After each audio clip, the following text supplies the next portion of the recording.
ഷീജ, ഇന്നലെ പുലർച്ചെ മുതൽ തന്നെ ആദ്യത്തെ ഉരുൾപൊട്ടൽ ഉണ്ടായ വിവരം ലഭിക്കുമ്പോൾ തന്നെ മന്ത്രിമാർ, മുഖ്യമന്ത്രി അടക്കമുള്ളവർ ദുരന്ത നിവാരണ അതോറിറ്റിയുടെ ആസ്ഥാനത്തെത്തി കാര്യങ്ങൾ നേരിട്ട് വിലയിരുത്തുന്നത് നമ്മൾ കണ്ടിട്ടുണ്ടായിരുന്നു. ഇന്നിപ്പോൾ രാവിലെ പ്രത്യേക മന്ത്രിസഭാ യോഗം ചേരാനുള്ള തീരുമാനമുണ്ട്. ആരോഗ്യമന്ത്രി ഉടൻ വയനാട്ടിലേക്ക് തിരിക്കുകയാണ്.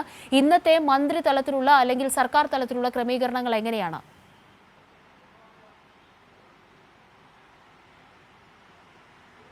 തീർച്ചയായും കാവ്യ, ഏതായാലും ഈ ദുരന്തത്തിൽ അടിയന്തരമായിട്ടുള്ള ഒരു ഇടപെടൽ നടത്തി തന്നെയാണ് സംസ്ഥാന സർക്കാർ മുന്നോട്ട് പോകുന്നത്. ഇതിൽ കാവ്യ സൂചിപ്പിച്ചതുപോലെ തന്നെ ഇതിൽ ആദ്യത്തെ ഉരുൾപൊട്ടൽ ഉണ്ടായ സമയം മുതൽ തന്നെ ഇതിന്റെ കാര്യങ്ങൾ വിലയിരുത്തി അവിടെ ഏത് രീതിയിലുള്ള തുടർ പ്രവർത്തനങ്ങളാണ് ഉണ്ടാകേണ്ടത് എന്നുള്ള കാര്യം മുഖ്യമന്ത്രി നേരിട്ട് തന്നെയാണ് കാര്യങ്ങൾ വിലയിരുത്തി മുന്നോട്ട് പോകുന്നത്. അതിന്റെ ഭാഗമായി ഞാനിപ്പോഴുള്ളത് സംസ്ഥാന ദുരന്ത നിവാരണ അതോറിറ്റിയുടെ ഓഫീസിലാണ്. ഇവിടെ നേരിട്ടെത്തി കാര്യങ്ങൾ മനസ്സിലാക്കി തുടർന്നുള്ള നീക്കങ്ങൾ, നടപടികൾ നടത്തി ആ രീതിയിലാണ് മുന്നോട്ട് പോകുന്നത്.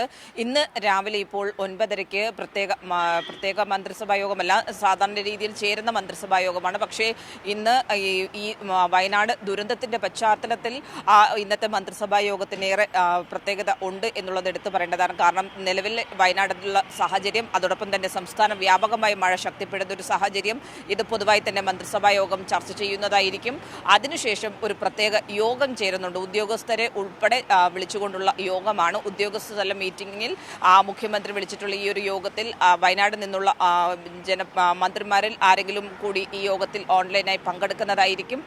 തുടർന്ന് ഇനി അടുത്ത ഘട്ടത്തിൽ ഏതൊക്കെ തരത്തിലുള്ള നടപടികൾ വേണം എന്നുള്ളത് കൂടി ആലോചിക്കുക, ആ രീതിയിലുള്ള നടപടികളിലേക്ക് കടക്കുക എന്നുള്ളതാണ് സർക്കാർ തീരുമാനിച്ചിരിക്കുന്നത്. ഏതായാലും ആദ്യഘട്ടത്തിൽ രക്ഷാപ്രവർത്തനത്തിന് കൂടുതൽ ഊന്നൽ നൽകി മുന്നോട്ട് പോകുക. ആദ്യഘട്ട രക്ഷാപ്രവർത്തനം കൃത്യമായ രീതിയിൽ പുരോഗമിക്കുന്നു എന്നുള്ളത് ഉറപ്പാക്കിയ ശേഷം മാത്രമേ മുഖ്യമന്ത്രി വയനാട്ടിലേക്ക് എത്തൂ എന്നുള്ളത് കഴിഞ്ഞ ദിവസം തന്നെ തീരുമാനമെടുത്തിരുന്നു. അതിന്റെ അടിസ്ഥാനത്തിൽ തന്നെയാണ് കഴിഞ്ഞ ദിവസം പുലർച്ചെ മുതൽ രാത്രിയിൽ ഉടനീളം മുഖ്യമന്ത്രി ഇതുമായി ബന്ധപ്പെട്ടിട്ടുള്ള പ്രവർത്തനങ്ങൾ നേരിട്ട് വിലയിരുത്തിയിട്ടുണ്ട്. ഇന്ന് രാവിലെയും ഇതുമായി ബന്ധപ്പെട്ട് മന്ത്രിമാരുമായി സംസാരിക്കുന്നുണ്ട്.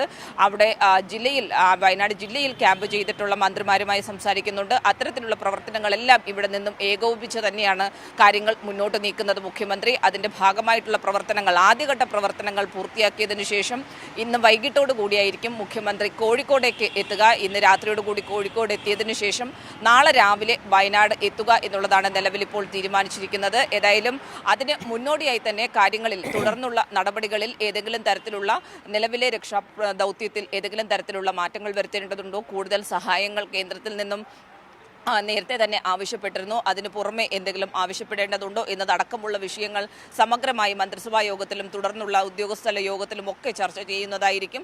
അതിന്റെ അടിസ്ഥാനത്തിൽ തുടർ നടപടികളും ഉണ്ടാകും. അതിനുശേഷം മാത്രമായിരിക്കും മുഖ്യമന്ത്രി വയനാടേക്ക് തിരിക്കുക. കാവ്യ.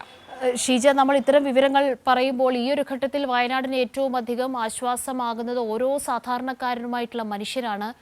നമുക്കറിയാം, വിവിധ കളക്ഷൻ പോയിന്റുകൾ, ജില്ലകൾ തിരിച്ച് അവശ്യ സാധനങ്ങൾ ദുരിതാശ്വാസ ക്യാമ്പുകളിലേക്ക് എത്തിക്കാനുള്ളൊരു വലിയ സഹായം ചെയ്യുന്നുണ്ട്. തിരുവനന്തപുരത്തും ആ നിലയ്ക്ക് അത് കളക്ടറേറ്റ് തലത്തിൽ മാത്രമല്ല, പ്രാദേശികമായി തന്നെ നിരവധി മേഖലകളിൽ അത് ഡിവൈഎഫ്ഐയുടെ നേതൃത്വത്തിൽ ഉൾപ്പെടെ നടക്കുന്നതിൻ്റെ ദൃശ്യങ്ങൾ നമ്മുടെ ടെലിവിഷൻ സ്ക്രീനിലൊക്കെ ഇങ്ങനെ പോകുന്നുണ്ട്. നിരവധി ചലച്ചിത്ര താരങ്ങളടക്കം ഇതിൽ പങ്കാളികളാകുന്ന വലിയൊരു സപ്പോർട്ടാണ്. സാധാരണ മനുഷ്യർക്ക് ഇപ്പോൾ ഈ ഒരു സമയത്ത് നമുക്ക് ചെയ്യാൻ കഴിയുന്ന കാര്യങ്ങൾ ഇതൊക്കെ മാത്രമാണ്.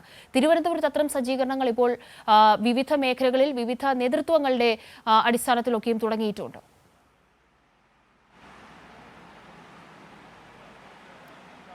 തീർച്ചയായും കാവ്യ സൂചിപ്പിച്ചതുപോലെ തന്നെയാണ്. കാരണം ഒരു രാത്രി കിടന്നുറങ്ങി എഴുന്നേൽക്കുമ്പോൾ അവർക്ക് അവരുടെ കിടപ്പാടം നഷ്ടപ്പെടുന്നു. അവർ ജീവിതത്തിൽ ആകെ സ്വരുക്കൂട്ടിയ സമ്പാദ്യം അതെല്ലാം ഒഴുകിപ്പോകുന്ന ഒരു സാഹചര്യത്തിൽ പലരെയും ക്യാമ്പുകളിലേക്ക് മാറ്റുമ്പോൾ അവർ പങ്കുവെക്കുന്ന ദുഃഖം അതാണ്. കാരണം ഞങ്ങളുടെ പക്കൽ ഇനി ഒന്നുമില്ല എന്നുള്ളൊരു ദുഃഖമാണ് അവർ പങ്കുവെക്കുന്നത്. ഞങ്ങളുടെ പ്രിയപ്പെട്ടവർ പോയി, ഞങ്ങൾക്കൊപ്പം ഞങ്ങൾ ജീവിതകാലം മുഴുവൻ സ്വരുക്കൂട്ടിയ സമ്പാദ്യം പോയി, എല്ലാം പോയി എന്ന് പറഞ്ഞ് വിലപിക്കുന്ന മനുഷ്യന്മാർ, അതാണ് നമുക്ക് വയനാട് ആകെ ദുരിതാശ്വാസ ക്യാമ്പുകളിൽ കാണാൻ സാധിക്കുന്നത്. പക്ഷേ അവരെ ചേർത്ത് പിടിച്ചുള്ള ഒരു നടപടി അത് എന്നും കേരളത്തിന്റെ ഭാഗത്ത് നിന്നുണ്ടായിട്ടുണ്ട്. കേരളത്തിന്റെ ഐക്യം അതാണ് എന്നുള്ളത് എടുത്തു പറയേണ്ടതാണ്. അതുകൊണ്ട് തന്നെ ആ മനുഷ്യർക്ക് വേണ്ടിയുള്ള കരുതൽ അത് സംസ്ഥാന വ്യാപകമായി തന്നെ ഇതിനകം തന്നെ അതിന് വേണ്ടിയിട്ടുള്ള ക്യാമ്പുകൾ, കളക്ഷൻ സെന്ററുകൾ ആരംഭിച്ചു കഴിഞ്ഞിട്ടുണ്ട്. ആ കളക്ഷൻ സെന്ററുകളിൽ പ്രത്യേകിച്ചും മുഖ്യമന്ത്രി കഴിഞ്ഞ ദിവസം ഒരു നിർദ്ദേശം നൽകിയിട്ടുണ്ട്. കളക്ഷൻ സെന്ററുകൾ ആരംഭിക്കുന്നതിൽ തെറ്റില്ല, പക്ഷേ അവിടേക്ക് സാധനങ്ങൾ വയനാട്ടിലേക്ക് പ്രത്യേകമായി സ്വകാര്യ വ്യക്തികൾ ഈ ക്യാമ്പുകളിലേക്ക് സാധനങ്ങൾ എത്തിക്കേണ്ടതില്ല. അത് വലിയ തോതിൽ രക്ഷാദൗത്യത്തെ അടക്കം ബാധിക്കുന്ന തരത്തിലേക്ക് കാര്യങ്ങൾ നീങ്ങും. അതുകൊണ്ട് അതാത് ജില്ലാ കളക്ടറേറ്റുകളിൽ തുടങ്ങുന്ന കളക്ഷൻ സെന്ററുകളിലേക്ക് എത്തിക്കുക. അതാത് ജില്ലാ ഭരണകൂടം ഇടപെട്ടുകൊണ്ട് ആ സാധനങ്ങൾ ഒരു നിമിഷം ഷീജ, ഒരു നിമിഷം തുടരുക. പ്രധാനപ്പെട്ട ഒരു വാർത്ത, യെസ്, അതിലേക്ക് എത്താം. ഷീജ പറഞ്ഞോളൂ.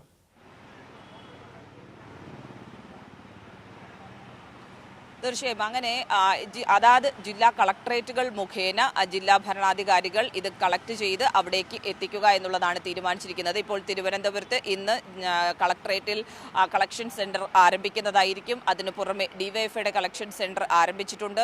പത്രപ്രവർത്തക യൂണിയൻ അതായത് മാധ്യമ പ്രവർത്തകരും ഈ ഒരു ദൗത്യത്തിൽ പങ്കുചേരുന്നു എന്നുള്ളതാണ്. അതുകൊണ്ട് തന്നെ ഇന്ന് രാവിലെ 9:30 പത്രപ്രവർത്തക യൂണിയന്റെ തിരുവനന്തപുരം ജില്ലാ കമ്മിറ്റിയുടെ ഭാഗമായി കളക്ഷൻ സെന്റർ ആരംഭിക്കുന്നതായിരിക്കും. എല്ലാ ഇടങ്ങളിൽ നിന്നും ആവശ്യമായ സാധനങ്ങൾ, അത് ഭക്ഷണമാകട്ടെ വസ്ത്രമാകട്ടെ, അങ്ങനെ എന്താണോ ആ ക്യാമ്പുകളിലുള്ളവർക്ക് ആവശ്യം, ആ സാധനങ്ങൾ ശേഖരിച്ച് അത് അതാത് കളക്ടറേറ്റുകളിൽ എത്തിക്കുക. ആ രീതിയിലുള്ളൊരു നിർദ്ദേശമാണ് നിലവിൽ സർക്കാരും നൽകിയിട്ടുള്ളത്. അതുകൊണ്ട് ആ രീതിയിൽ ഉള്ള ശേഖരണം അത് ഇതിനകം തന്നെ ആരംഭിച്ചു കഴിഞ്ഞിട്ടുണ്ട്. കാവ്യ.